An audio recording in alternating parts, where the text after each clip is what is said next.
1979 నుంచి 89 వరకు 11 ఏళ్ల పాటు ఇరాన్కి ఫస్ట్ సుప్రీం లీడర్గా పనిచేశారు రుహుల్లా ఖుమేనీ. ఎయిర్ స్ట్రైక్స్లో రుహుల్లా ఖుమేనీ చనిపోయిన తర్వాత 89లో అయతుల్లా అలీ ఖుమేనీ బాధ్యతలు చేపట్టారు ఇరాన్ సెకండ్ సుప్రీం లీడర్గా. 89 నుంచి నిన్న మొన్నటి వరకు 37 ఏళ్ల పాటు ఇరాన్కి సుప్రీం లీడర్గా పనిచేశారు అయతుల్లా అలీ ఖుమేనీ. రుహుల్లా ఖుమేనీకి అయతుల్లా అలీ ఖుమేనీకి ఎటువంటి డైరెక్ట్ ఫ్యామిలీ రిలేషన్ లేదు. కానీ అయతుల్లా అలీ ఖుమేనీ మిసైల్ దాడిలో చనిపోయిన తర్వాత థర్డ్ సుప్రీం లీడర్గా ఆయన కొడుకు, ఆయన సెకండ్ సన్ మోజ్తబా ఖుమేనీ ఇప్పుడు ఇరాన్కి థర్డ్ సుప్రీం లీడర్ అయ్యాడు. ఈ సుప్రీం లీడర్ని ఎవరు ఎన్నుకుంటారు? సుప్రీం లీడర్ ఎన్నిక చాలా డిఫరెంట్గా ఉంటుంది. ఎన్నిక అనేది పేరుకు మాత్రమే. ఎందుకంటే షియా ముస్లిం మత పెద్దల ఒక అసెంబ్లీ ఉంటుంది. అందులో 88 మంది మత పెద్దలు ఉంటారు. వాళ్లే సుప్రీం లీడర్ని ఎన్నుకుంటారు ఇన్ ద సెన్స్ ఇద్దరు ప్రత్యర్థులు ఉండరు.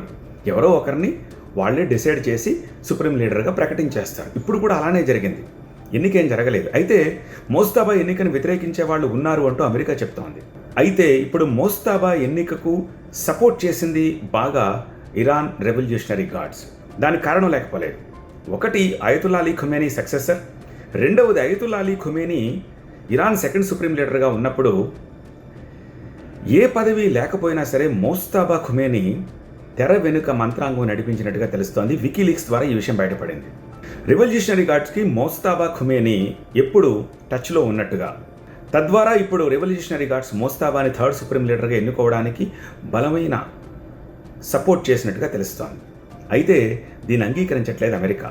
మేము చెప్పిన వాళ్లే ఇరాన్లో పాలించాలి, సుప్రీం లీడర్ అని అనట్లేదు, పాలన వ్యవస్థే మారిపోవాలని చెప్పి కోరుకుంటోంది అమెరికా.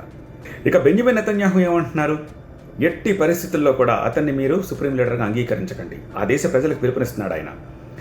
మీరు తిరుగుబాటు చేయండి, అతన్ని మీరు అంగీకరించకండి. లోపల ఒక అంతర్గత యుద్ధాన్ని తెచ్చే ప్రయత్నం చేస్తున్నారు తన ప్రసంగం ద్వారా.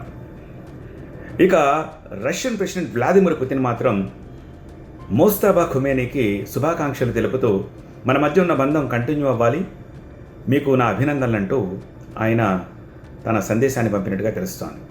సో ఇప్పుడు మోజ్తబా ఖుమేనీ ముందున్న అతిపెద్ద సవాల్ ఈ యుద్ధాన్ని ఎదుర్కోవడం. ఈ యుద్ధంలో అమెరికా, ఇజ్రాయెల్ని ఆయన ఏ మేరకు ఎదుర్కొంటారు? సుప్రీం లీడర్గా ఆయన పాలన ఎలా ఉండే అవకాశం ఉందనుకుంటున్నారు? సుప్రీం లీడర్గా ఉండే అవకాశం ఉంటుందనుకుంటున్నారా? లైక్ చేసి కమెంట్ రాస్తూ షేర్ చేయండి.